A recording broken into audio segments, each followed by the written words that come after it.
Pear Drops by Michael Dante. The old man snatched the bag of pear drops from his granddaughter. For Christ's sake, I told you never to buy these. When he slapped her across the face, the kid began to weep. Glaring at the sweets in horror, he threw them onto the coal fire. A huge flame flared up. Sugar crackled over the embers. His eyes filled with tears. He only came out of it when he heard his wife's voice. She wasn't to know. Already the kid was snug in her arms. It had been as if the old woman's compassion had intensified the pain scalding the child's cheek. From such a small concession burst forth an explosion of tears. Grandpa didn't mean it. He's just a silly old man set in his silly ways. The girl pressed her stinging face deep into her grandmother's pinafore. A tick flickered under the old man's left eye. Big teardrops rolled down his face and detonated upon his tobacco-stained mustache.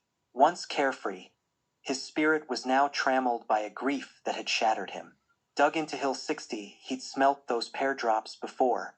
He had been one of 200 evacuated to the dressing station in Ypres. 58 from his company had died. That bag of sweets had almost floored him with the stench of ashfall, the unmistakable aroma of bromacetone. Appalled with himself, his apology fizzled out in a countenance of shame. Moonbeam, I'm sorry. The kid turned to look at him with one accusing eye, the other still buried in her grandma's pinafore. He could say nothing more.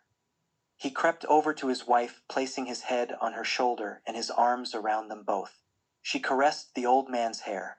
Now the child's crying had softened into little more than a whimper. Long ago love had ripened between him and a 19-year-old nurse. When he woke from that nightmare, she'd stroked his hair till his fever broke. Those same nursing arms stretched out to embrace the suffering that had sweetened between them both. Summer 1915, something pear-shaped and precious had shriveled inside of him. Something the size of a human heart. Spending another night in the trenches, he'd wake to find himself in his mother-confessor's arms. The sweet, gritty texture of pears stuck in his throat. Gasping for breath, he'd tear off his nightshirt. Years ago, his precious wife had tended the dying men from his battalion. She had cared for them all. Froth had poured over their broken lips. Many cried for their mothers, yet others seemed to slip through those tender arms. In that same embrace he had perished also. The gas they'd all inhaled reeked of a penny mixture. Late summer, during the harvesting of the pears, something beautiful had died. Something unspeakably sacred. A ripened crop of youth had been plucked from England's well-stocked tree to end up on that spoil heap where pear-shaped battalions rot. All over Flanders this green worsted fruit dropped. Towards the end of summer, an unbearable fragrance of pears hung sweetly upon the air.